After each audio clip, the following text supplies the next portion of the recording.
بسم الله الرحمن الرحيم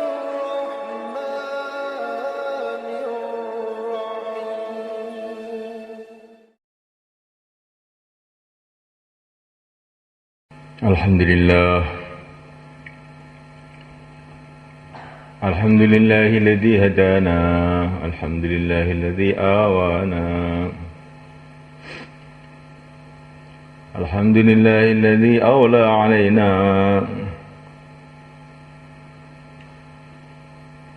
والصلاة والسلام على سيدنا محمد مولانا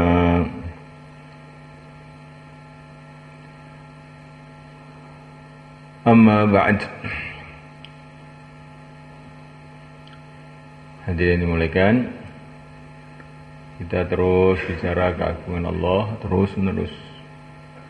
Jadikan amalan permanen bicara keagungan Allah itu. Allah yang berkuasa, makhluk tidak berkuasa. Allah melihat kita, Allah mendengar kita. Semua perkara dari Allah yang menentukan Allah. Tidak ada jalan keselamatan kecuali dalam taat kepada Allah. Terus kita bicara begitu sebenarnya. Karena bicara keagungan Allah itu akan meningkatkan iman kita. Dan bicara keagungan Allah itu akan mendatangkan pertolongan Allah. Para nabi kalau menghadapi masalah-masalah itu bicara keagungan Allah. Nabi Musa ketika menghadapi masalah bicara keagungan Allah. Innama ya Rabbi, Tuhanku bersama aku. Gitu Nabi kita dikepung orang-orang Quraisy. Innallaha ma'ana, Allah bersama kita. Terus kemudian datang pertolongan Allah. Jadi kalau ada masalah-masalah itu jangan bicara masalah, bicara keagungan Allah. Memuji-muji Allah, mengagung-agungkan Allah. Bagaimana Nabi di padang mahsyar tidak ada masalah lebih besar dari itu. Sujud memuji-muji Allah, mengagung-agungkan Allah. Bicara keagungan Allah ini termasuk bagian dari memuji-muji Allah.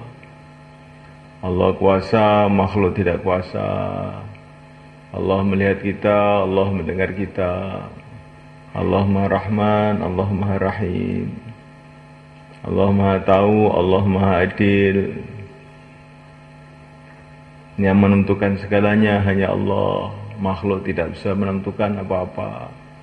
Manusia, jin, malaikat, setan, demit, raja-raja, rakyat, DPR, MPR, Pak Lurah, takmir masjid, anak, istri, semua tidak bisa berbuat apapun tanpa ditentukan oleh Allah Subhanahu wa taala.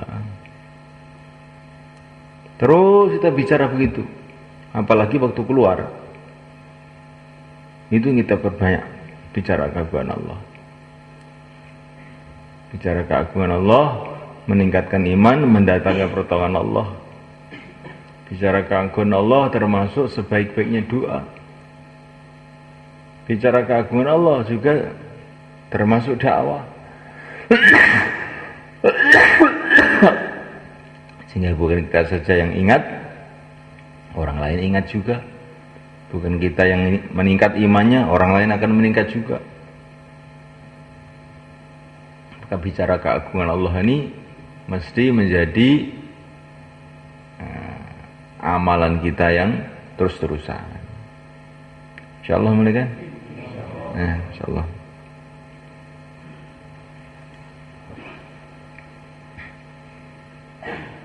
InsyaAllah semua kan?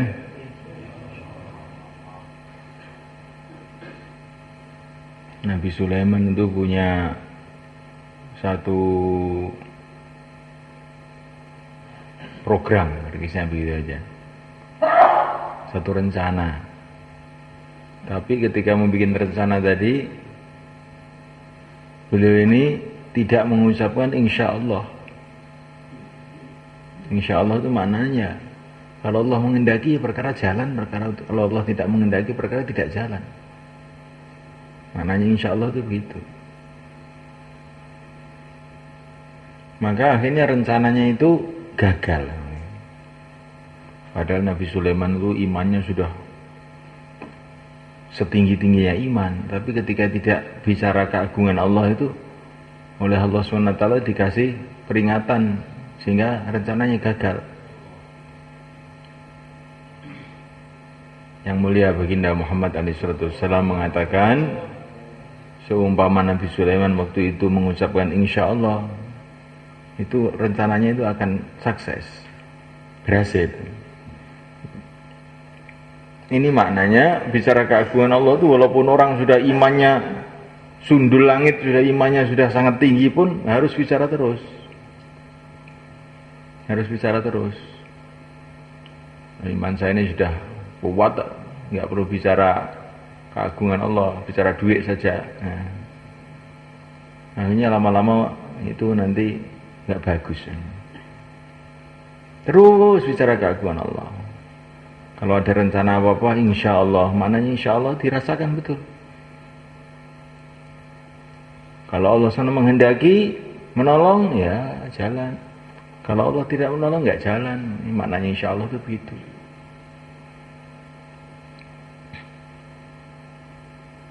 Nabi Isa alaihissalam itu punya satu hajat.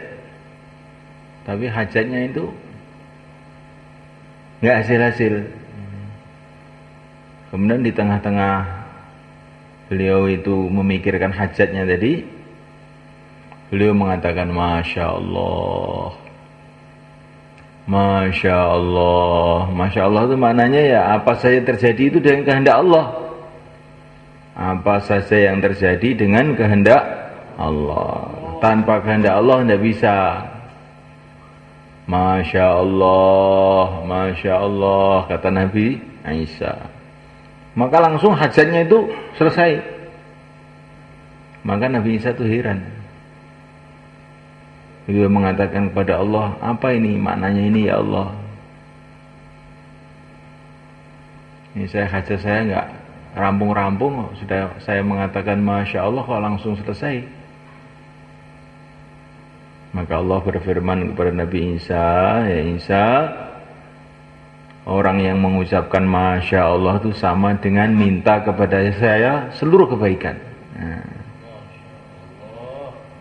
orang mengucapkan Masya Allah itu sama dengan minta seluruh kebaikan.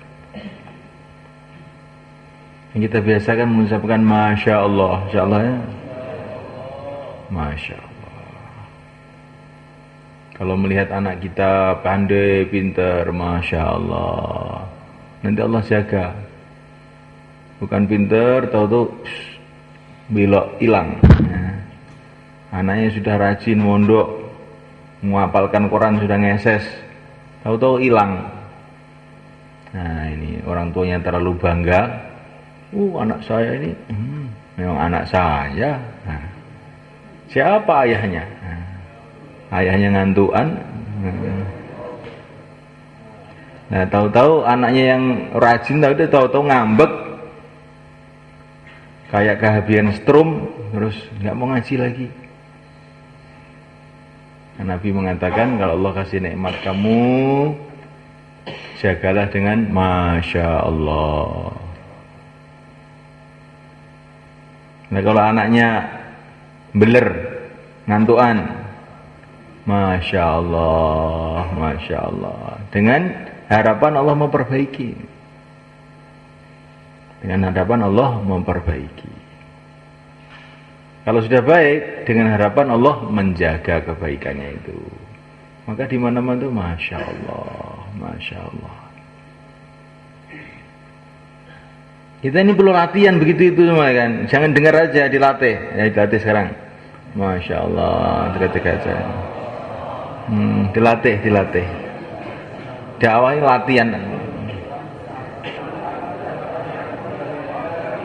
Taqabbalallah, jazakumullah.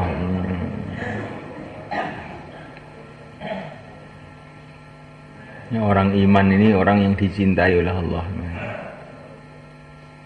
Nah, kalau mereka ini lupa kepada Allah itu banyak hukumannya. Dikasih peringatan bentur-bentur sana, bentur sini. Lain dengan orang kafir. Orang kafir itu memang sudah calon neraka, lain lagi itu. Ini diumbar. Mau telanjang, mau apa ya, dibiarin aja, memang itu sudah penghuni neraka. Tapi orang iman ini enggak. Orang iman kok lupa sama Allah, tidak bicara keagungan Allah, nanti oleh Allah dibentur-benturkan, ben kapok. Itu justru tanda orang itu dicintai oleh Allah sebetulnya. Kayak Nabi Sulaiman tadi, ini orang dicintai oleh Allah, kok tidak mengucapkan insya Allah, walaupun tidak disengaja, oleh Allah kasih peringatan. Maka Allah berfirman kepada nabinya, "Wala taqulanna li syai'in inni fa'ilun dzalika ghada illa an yasha Allah." Jangan sekali-kali kamu mengatakan saya akan begini besok. Jangan sekali-kali begitu. Tapi mesti insyaallah. Termasuk wiridan kita ini insyaallah. Ini tim taskil saya dengar itu kalau malam Selasa itu Pak Nasrun itu bikin target itu nggak ada insya Allahnya itu. Gimana itu? Bulan lalu 2 jamaah, bulan ini 3 jamaah, nggak ada insya Allahnya, akhirnya 0 jamaah.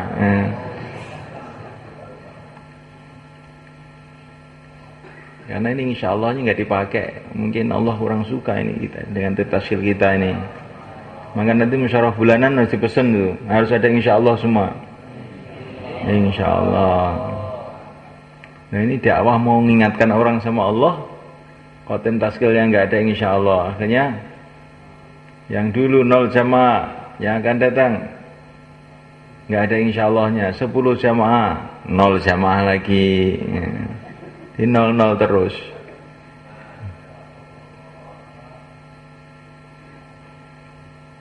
Ini kita ini harus kita teliti, apa ini sunnah-sunnah Nabi yang kita tinggalkan itu apa. Nanti kalau kita kerjakan lagi, insya Allah nanti akan terjadi perbaikan-perbaikan. Perbaikan hati, perbaikan pikiran, perbaikan amal. Perbaikan hati pertama hanya bergantung pada Allah saja. Kalau sudah perbaikan hati, harus perbaikan pikiran. Pikirnya untuk mikir. Mikir apa? Mikir bagaimana saya bisa taat sama Allah. Itu aja pikirannya, satu aja. Terus amalannya diluruskan sesuai dengan sunnah Rasulullah SAW. Ini perbaikan hati, perbaikan pikiran, perbaikan amal. Caranya dimulai dengan banyak bicara mengenai keagungan Allah. Nanti lama-lama hati itu berubah. Kalau hati berubah, lama-lama pikiran berubah. Kalau pikiran berubah, amal berubah. Terus kita latih hari-hari sampai mati kita. Maka orang itu walaupun imannya sudah sangat tinggi, kalau mau mati ucapkan la ilaha illallah. Walaupun imannya sudah tinggi begitu. Jadi senantiasa itu ucapan-ucapan ini kita biasakan waktu sehat ini sampai waktu sakit, sampai waktu mau mati. Kita ini mau mati atau tidak? Mati ya? Ya. Ya, kalau hidupnya ini sehatnya ini kita biasakan bicara keagungan Allah, nanti insya Allah mau mati itu sudah enak saja itu. La ilaha illallah, anaknya nangis, istrinya nangis, nggak peduli. La ilaha illallah. Nanti kalau nggak biasa begitu gimana nanti? Kalau kamu mau mati tangisi istrinya gimana? Pak, aja mati Pak. Gimana? Bingung gitu. Piye iki nyawaku kok kene iki piye? Akhirnya kita ini nggak bisa mengucapkan kalimah rugi. Kita banyak bicara sampai jadi kebiasaan. Terutama waktu suasana-suasana itu mengajak kita lalai. Suasana sedih, suasana susah, suasana gembira, suasana genting itu mengajak orang untuk lalai. Nah itu kalau kita bicara keagungan Allah, itu pertolongan Allah itu malah cepat datang. Dalam keadaan genting, dalam keadaan orang-orang pada lalai, dalam keadaan gembira sehingga juga lalai juga, kok kita bicara keagungan Allah itu pertolongan Allah malah lebih cepat kepada kita. Maka Thalha bin Ubaid waktu perang Uhud dibiacok sama orang kafir, datang ke begitu, dia jurusnya hebat juga dia. Maka Nabi mengatakannya keliru itu jurusnya nggak begitu. Kalau dibacok Bismillah begitu. Kalau dibaca Bismillah, bukan Bismillah mau makan. Kalau Bismillah mau makan ini karkun semua bisa. Tapi dibiacok Bismillah itu bisa nggak kira-kira? Bisa nggak dibiacok Bismillah? Hah? Insyaallah. Dimulai saya tempeleng dulu nanti. Kok ditempeleng kok Bismillah, nah, ini sudah. Ini imannya sudah mulai meningkat ini. Ya. Kalau tempeleng kok menteleng, mendulu matanya. Oh biasa ini orang Ngawi ini. Ya. Ditempeleng kok Bismillah. Oh ini sudah ada mirip sahabat ini. Ya. Dimarahi orang Bismillah. Dimarahi orang Bismillah, Bismillah, Bismillah. Orangnya lama-lama takut nantinya marah itu. Ini wali dimarahi gawat ini, nanti bisa kualat saya nanti. Ya. Jadi sebenarnya kan Nabi itu ngajari kepada para sahabat itu waktu-waktu yang membuat orang lalai itu, kamu bicara keagungan Allah waktu itu. Jangan terkesan dengan suasana itu. Ada sahabat datang kepada Nabi, ya Rasulullah, anak saya ditangkap sama orang kafir ya Rasulullah, sekarang di penjara. Nabi itu enggak menjawab apa-apa, banyak baca la haula wala quwata illa billah katanya. Maka sahabat ini taat. La haula wala quwata illa billah, la haula wala quwata illa billah. Ya tahu-tahu anaknya yang dipenjara orang kafir tadi, tahu-tahu tuh bergolnya tuh cepat semua. Loh, kok cepat? Terus dia buka kamar, loh, pintunya kok kuncinya nggak dikunci. Lihat penjaganya, kok pada tidur semua? Oh. Kayak bayan subuh aja ini. Kok tidur semua itu? Ya di depan rumah itu, rumah penjara itu ada onta, langsung dia meloncat di atas onta. Ontanya itu dilarikan pergi ke Madinah. Tapi ketika ontanya tadi lari, itu onta-onta di kampung itu, kambing-kambing pada ikut semua. Nah, ini sampai Madinah itu bawa ontanya orang kafir tadi, kambing-kambingnya kuatut semua ikut semua. Tapi sahabat ini bukan, wah ini kesaktian saya itu saya makan semua, bukan. Tanya dulu sama Rasulullah. Ya Rasulullah, ini saya lari ke sini naik ontanya orang kafir, terus onta-onta mereka pada ikut, kambing-kambingnya pada ikut ke sini semua, bagaimana? Nah, itu rizki Allah untuk kamu, kata Nabi. Karena ini waktu perang ya, waktu perang itu hartanya orang kafir ya halal. Jangan sekarang kamu pergi ke hipermat kamu ambil. Ini belum perang ini. Ya.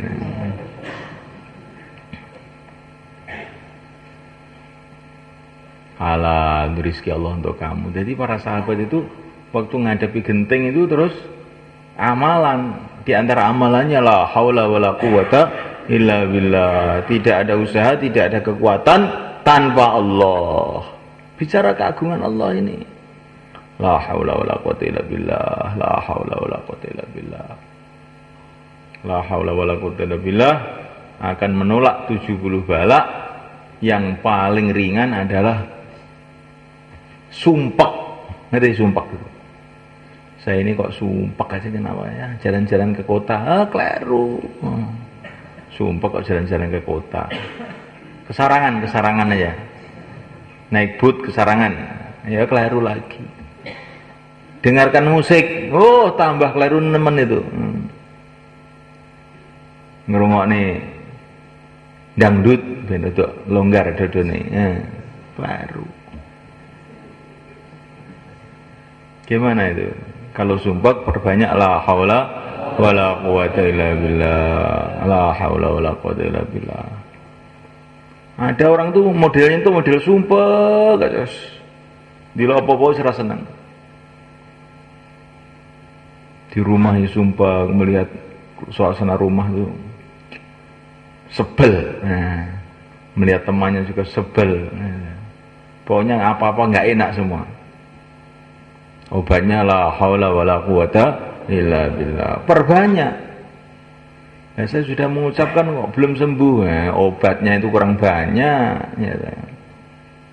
Obatnya itu dosisnya kan karena penyakit berat itu mestinya itu dosisnya itu 10. Kamu makan cuma separuh, ya nggak sembuh-sembuh. Nah kita ini penyakit hatinya ini banyak. Maka bicara keagungan Allah itu harus banyak. La haula wala quwata illa billah itu harus banyak, ribu-ribu juta-juta kali baru nanti penyakitnya itu ngelontok. Karena penyakit kita ini sudah kronis. Kenapa penyakitnya kronis, Pak? Karena kita ini terlalu banyak sibuk dengan makhluk sudah berpuluh-puluh tahun. Hari-hari itu yang dipikir makhluk, yang dibicarakan makhluk itu sudah bertahun-tahun. Ini kadang-kadang keluar setahun nih belum kelontok nih. Karena saking banyaknya keraknya itu. Nah kalau setahun belum kelontok, tambah setahun lagi. Kalau 4 bulan belum kelontok, ya 4 bulan lagi. Kalau kita masuk rumah sakit, kita ini ukurannya sembuh apa ukurannya hari? Saya ini di rumah sakit sudah 3 hari lah Pak. Nah 3 hari sudah sembuh belum? Belum. Ya tambah lagi 40 hari. 40 hari. Ini sudah 40 hari. Ya, sudah sembuh belum? Belum. 4 bulan. Kan berobat untuk supaya sembuh, bukan supaya 40 hari. Nah begitu juga pengobatan rohani ini. Lagi dan lagi sampai sembuh. Tandanya sembuh itu apa? Tandanya sembuh itu kalau ada masalah apa-apa yang diingati pertama Allah, itu tandanya sembuh.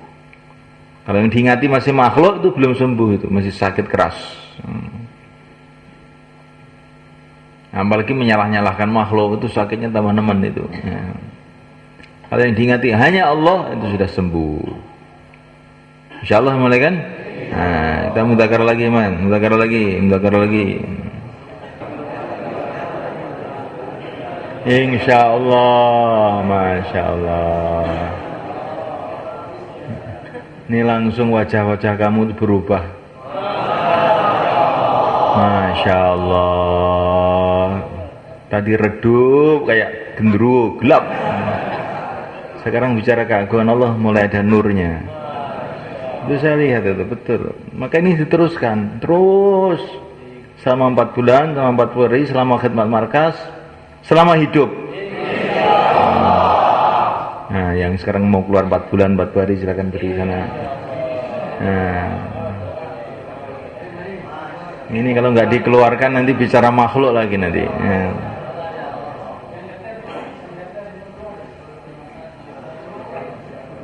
Monggo.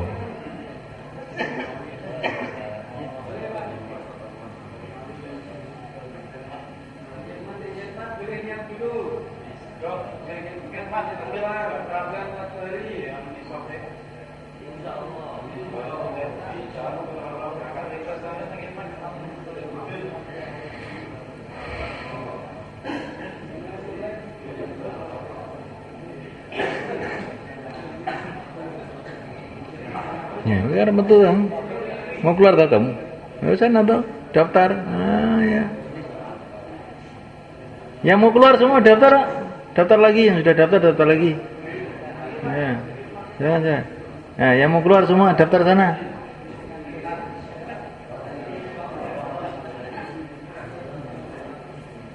Boleh aja kok daftar, nggak apa-apa.